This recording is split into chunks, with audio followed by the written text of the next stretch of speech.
नमस्कार दोस्तों, news time में आपका बहुत बहुत स्वागत है। दोस्तों, बांग्लादेश के एक्सपोर्ट्स के ऊपर 35% ड्यूटी मार दी गई अमेरिका के द्वारा। 35% पनिशिंग ड्यूटी है साहब, बहुत बड़ी पनिशिंग ड्यूटी है, नहीं मारनी चाहिए थी।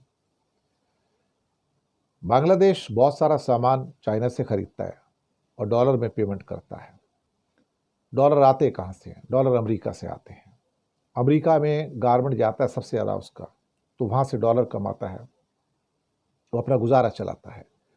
मुश्किल से 20-25 बिलियन डॉलर का उसका फॉरेन एक्सचेंज का रिजर्व है, बहुत ज़्यादा नहीं है। और शेख हसीना के जाने के बाद हालत बांग्लादेश की सुधरी नहीं और ख़राब ही हुई है। करेंसी वीक हुई है और काफ़ी और उलझनें बढ़ी हैं।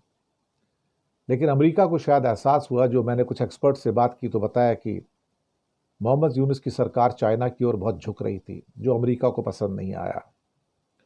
और उसके इंडिकेशंस दिए जा रहे थे कि तुम ये मत करो, लेकिन शायद मोहम्मद यूनुस को समझ नहीं आया। बल्कि पाकिस्तान के साथ मिलके और चीन के अंदर जाके एक ट्राइलेटरल मीटिंग भी कर ली। ये मीटिंग भी अमेरिका को पसंद नहीं आई थी। लेकिन उसके बाद कुछ और चीज़ें अमेरिका को चाहिए थी, वो शायद यूनुस देने को तैयार नहीं थे या आनाकानी कर रहे थे। तो अल्टीमेटली उसका रिजल्ट 35% टैरिफ के साथ निकला, जो बहुत पनिशिंग है। मुझे खुद महसूस हुआ कि पनिशिंग है, ये बहुत ज़्यादा है, ये नहीं होना चाहिए। कि बांग्लादेश जैसे गरीब देश के ऊपर अगर आप, एक डेवलपिंग नेशन के ऊपर अगर आप इतना टैरिफ मारते हो, तो आपने तो उसको दुश्मन बना लिया भाई। अगर आप वियतनाम को 20% का टैरिफ मारते हो और 35% का बांग्लादेश में मारते हो, तो कपड़ों का जो सबसे बड़ा कॉम्पिटिटर है, कपड़ों का, गारमेंट्स का, वो वियतनाम है। उसका दोनों का रेशो 6.5-7% की दुनिया में है।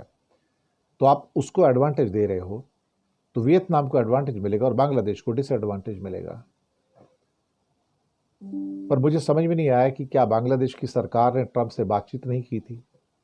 क्या उनको समझाने की कोशिश नहीं की थी कि भाई आप हमारी हालत को समझो, हम इतने इकोनॉमिकली मजबूत कंट्री नहीं हैं कि आप हमको इस ढंग से पनिश करो।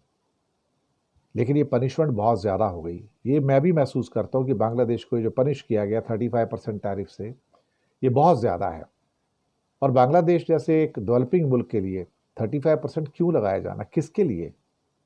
उसका तो अधिकतर हिस्सा जो एक्सपोर्ट का आता है अमेरिका से आता है, कपड़ों से आता है। 80% एक्सपोर्ट तो सिर्फ गारमेंट का है, एक ही आइटम से आता है उसके पैसे।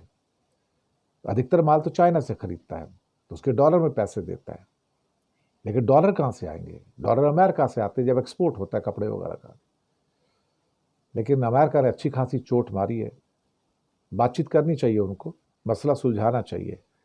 Otherwise it's a huge setback for Bangladesh. और उनकी जो पूरी की पूरी जो गारमेंट इंडस्ट्री है, उसको ख़त्म करने की बातें हो रही हैं। ये नहीं होना चाहिए, बिल्कुल नहीं होना चाहिए। शुक्रिया आपका।